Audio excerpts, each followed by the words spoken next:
Hello mga kamisyon, ayan meron po akong ipakita sa inyo na bali nag-reserve po ako nung medyo malapit na ang tag-init. Nag-reserve po ako ng mga sanga ng kamuting kahoy or kasaba. So pinutol-putol ko po siya na ganyan. Ayan. Ang nangyari po, nagsanga siya, nakaligtaan ko po siya itanim kaagad. Ayan. So medyo humaba po ang kanyang puno. Pero ang good news po, kahit po ganyan lang, tinambak ko lang po dyan yung kanyang sanga. Ayan, nagbunga na po ang kanyang sanga. So ayan, hukayin ko po ngayon yan. Ayan, tingnan nyo, meron na po siyang bunga.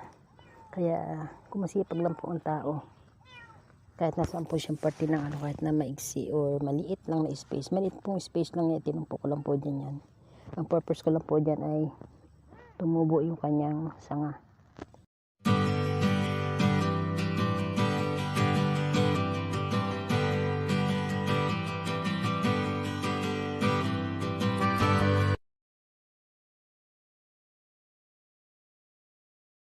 Maba po ng ganyan kahaba yung aking pinula. Kumbaga ito yung reserve ko lang po pantanim. So pinagsanga ko po siya para humaba at maparami ko. Ayan. Pero ayan, ang good news nga po, hindi ko po namalayan, humaba siya na sobrang haba na. Wala pa po itong 6 months.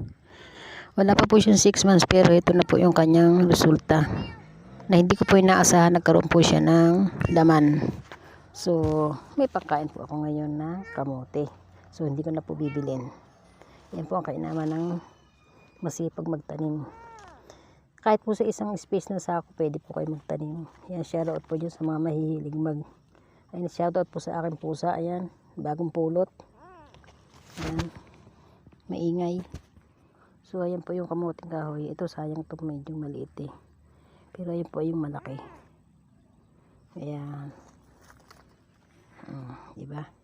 Hukayin ko po yan dito. Ayan o. Hukayin ko na po. So medyo kailangan po careful.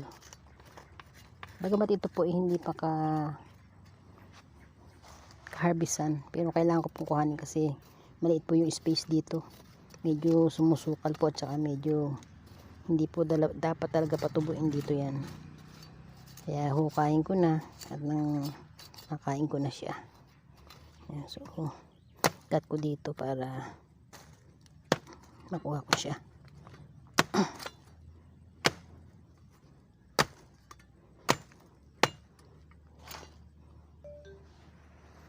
So ayan na mga kamisyon, medyo maliit pa pero pwede na po ito. Ayan, so naputol. Ayan, so libre na po ito, libre merienda na. Ayan, so konting sipag lang talaga sa atayo, naputol. Ang laki po. May kasunod pa yan dito. Ito po.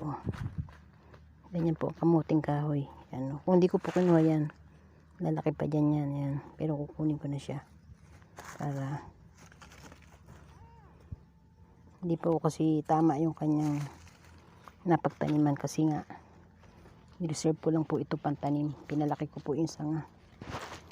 So umpisa lang po ito sa mga 2 rollers ang haba niya. Pantanim ko sana. So hindi ko na itanim, nagsanga at namunga. So ayan, shoutout po sa lahat dyan na mahilig sa mga root craft. Hindi ko na po bibili niyan. Ayan, nasira. Isang lagaan na po ito. Nasa ano na yan, itong sayang. Ayan, naputol ko po siya nang wala sa oras. So ayan, sharing lang po mga kamisyon. Hanggang sa muli. At lulutuin ko na po ito. So shoutout po sa lahat yan ng mahilig sa mga root craft. Ayan, shoutout kay Mami Loves. God bless everyone. Yan po yung aking pinutol na pahaba ko siya ng mahaba. Ayan, pinutol ko po siya. So itatanim ko naman uli yung sanga niya na yan para mapatubo ko uli. Ayan. At shoutout po sa langgam na nagkakagulo. Yan ang masakit makangat dito sa bukid. Yan ang kaaway mo dito pag ikaw ay naglulupa. Ayan ang mga masakit mga gat na langgam. Ayan. So ayan yung aking sanga ng kamuting kahoy na itatanim.